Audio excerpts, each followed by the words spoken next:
Israel memanfaatkan kesempatan dari jatuhnya rezim Presiden Bashar al-Assad di Suriah. Kondisi kacau yang dialami negara tetangganya itu dimanfaatkan Israel untuk menghancurkan persenjataan mereka, sekaligus merebut wilayah dataran tinggi Golan.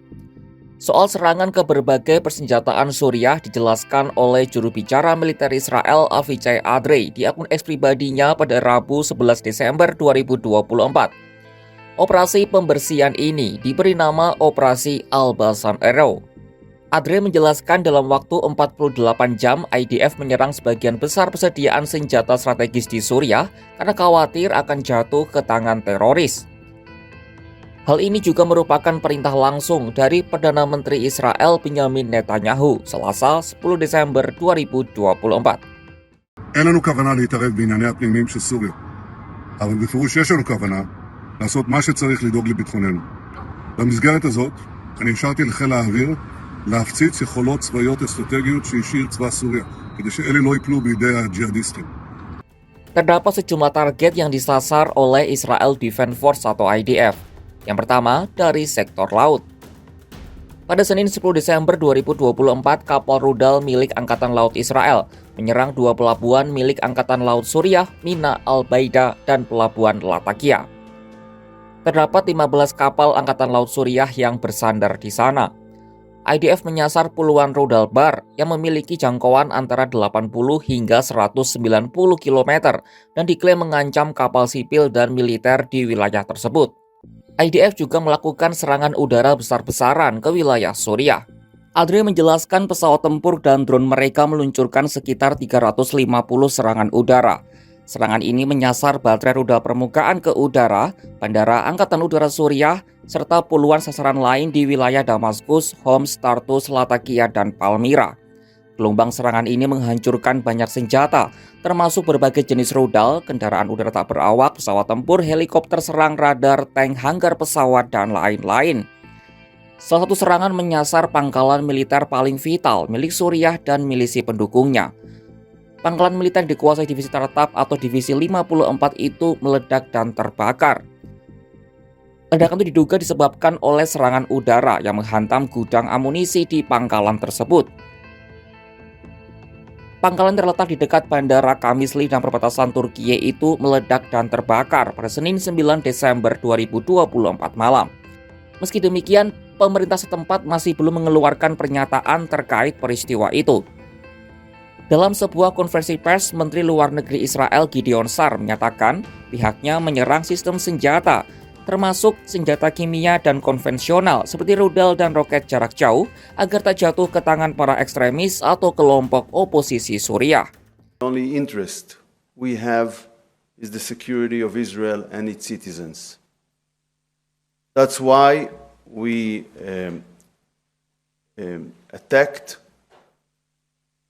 strategic weapon systems like, for example, remaining of chemical weapons or long-range missiles and rockets in order that they will not fall in the hands of extremists. Sa'ar mengaku negaranya telah memantau pemberontak di Suriah demi kepentingan dan keamanan Israel dan warganya.